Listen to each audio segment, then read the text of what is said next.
Imagine you are sitting in a family court waiting room in Orlando, Florida. You are 38 years old. You are wearing your best blazer because you want to look calm, capable, like a good mother.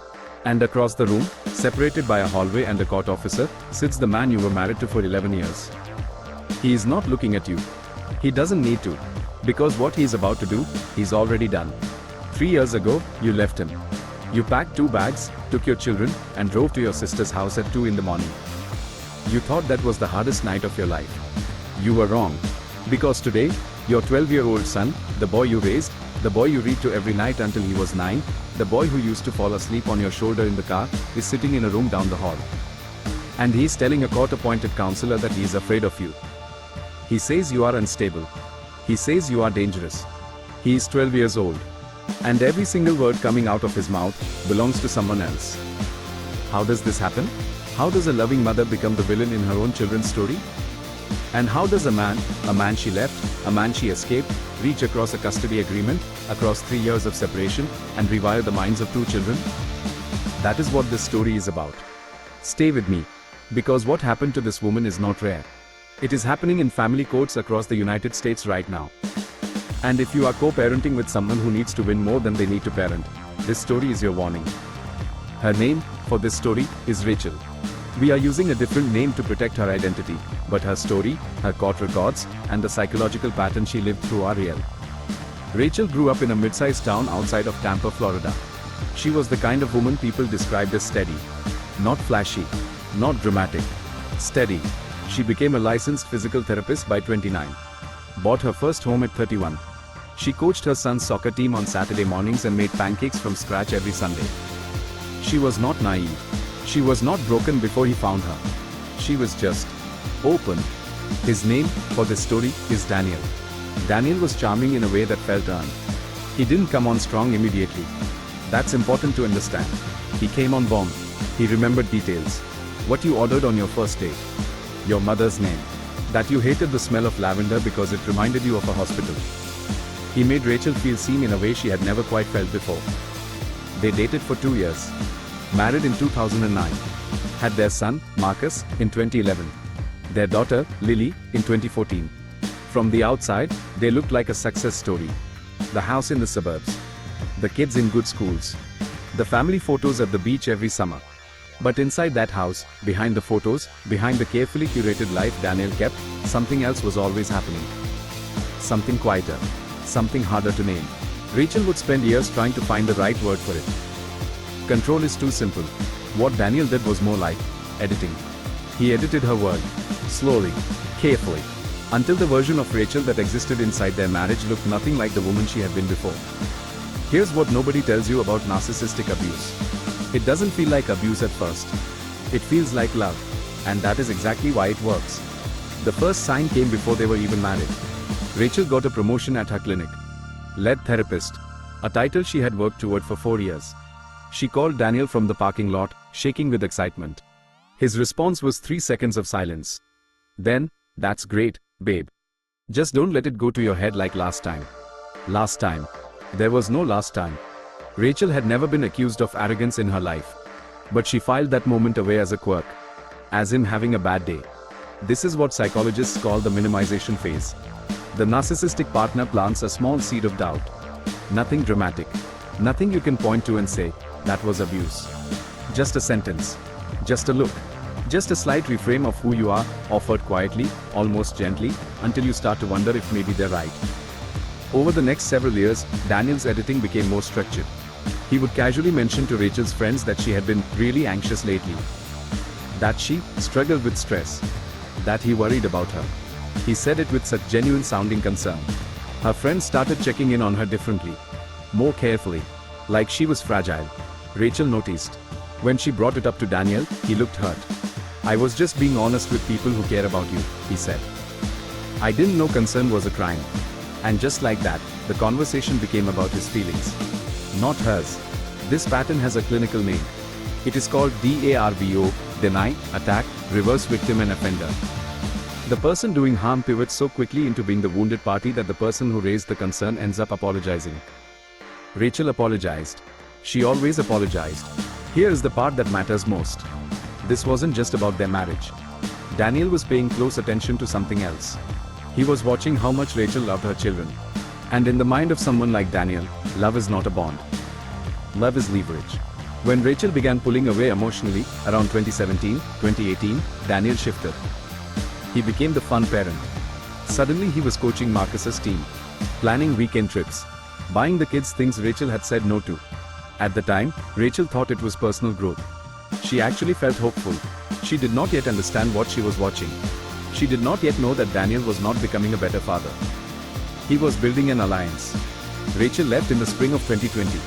She had spent 6 months quietly planning a separate bank account, a storage unit with important documents, a conversation with a family attorney.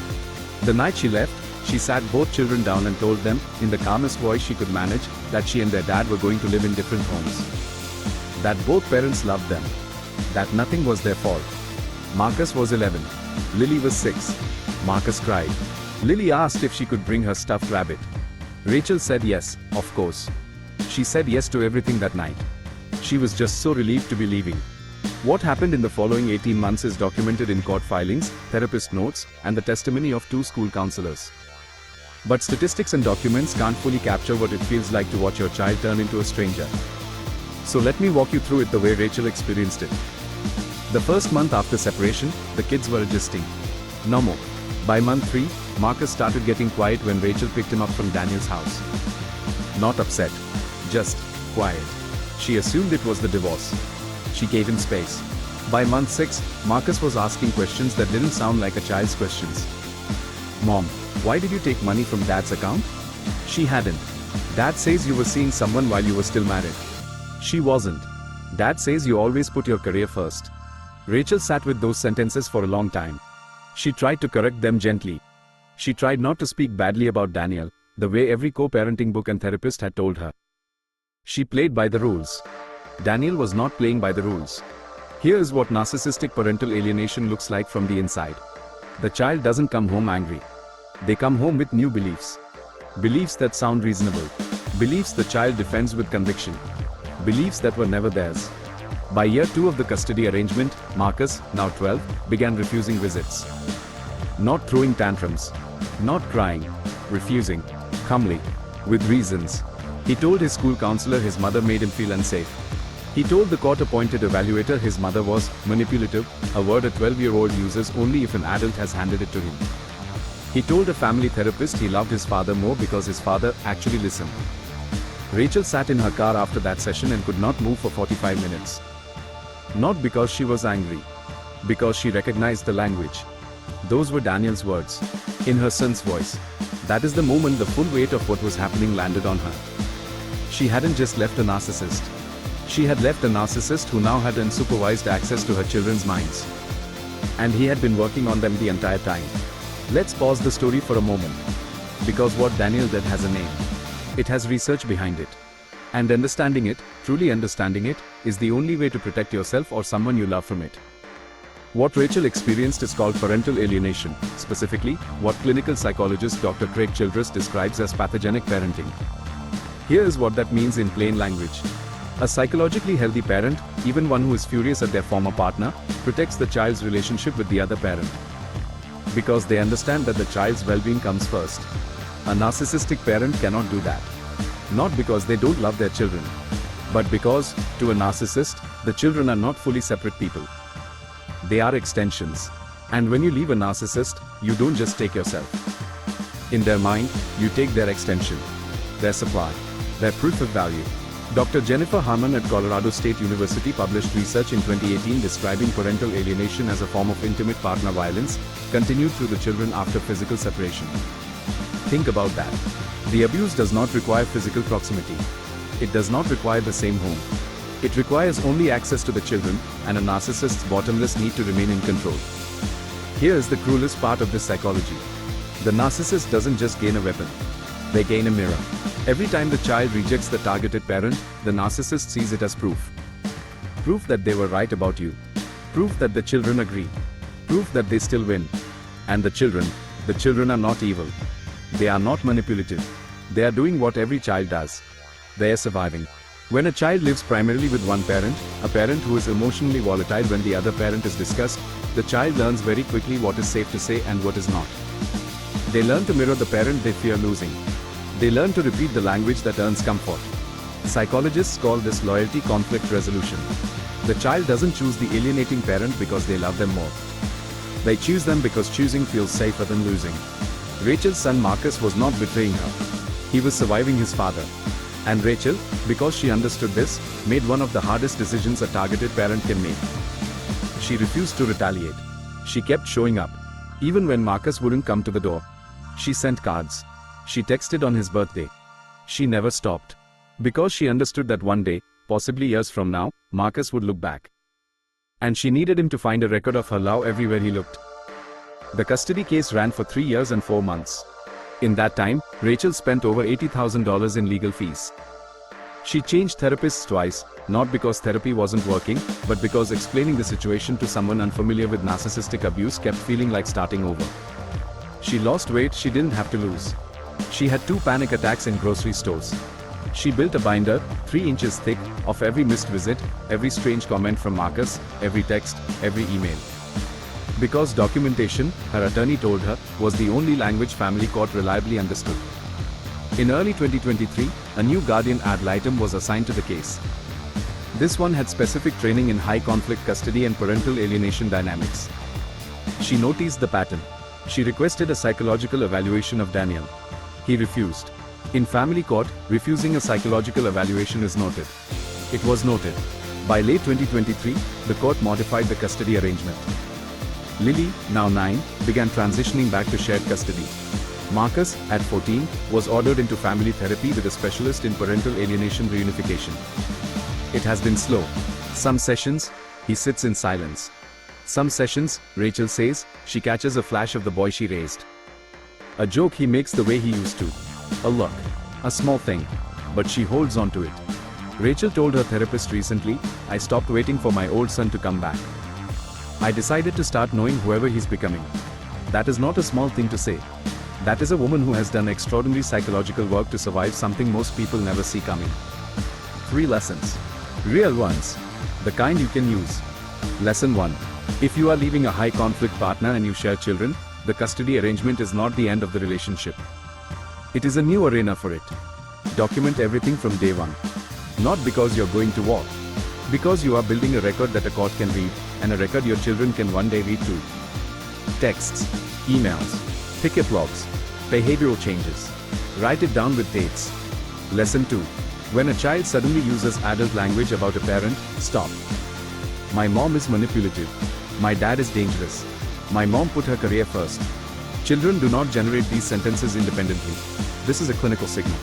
If you are a teacher, a counselor, a grandparent, a neighbor, and you hear a child speak about a parent in polished, adult terms they could not have formed themselves, that child needs a professional who understands parental alienation.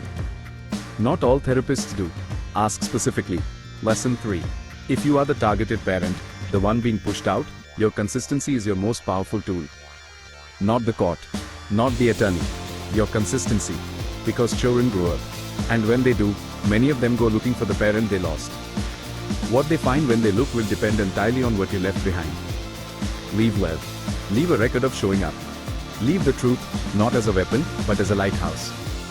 So when they're ready to find their way back, they can. Rachel's story is not over. Neither is Marcus's. And in a way, neither is yours, if any part of what you heard today landed somewhere real inside you. If you are co-parenting with someone who needs to win more than they need to parent, you are not alone.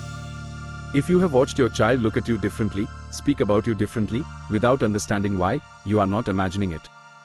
And if you are a child who was once used as a weapon in someone else's war, it was never your fault. None of it. Next time, we go somewhere different. But just as dark. Imagine you are a 32-year-old nurse in Nashville. You have a master's degree. Your own home. Your own income. And you have called the police on the man you love 4 times. You drop the charges every time. Your friends don't understand. Your family has stopped asking. Even you, a woman trained in trauma and human behavior, cannot explain, in a way that sounds rational, why you keep going back. Until you understand what trauma bonding actually does to a brain. Until you understand that what you felt wasn't weakness. It was neuroscience. That story, she called the police 4 times. She dropped the charges every time. Is coming next. If today's story stayed with you, share it with one person who needs to hear it. You may not know they need it. Share it anyway. Subscribe so you don't miss the next one. And leave me a comment below, because I want to ask you something directly.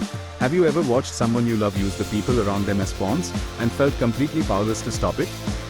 Tell me what that looked like. Because this community is built on the truth that these stories are more common than anyone admits.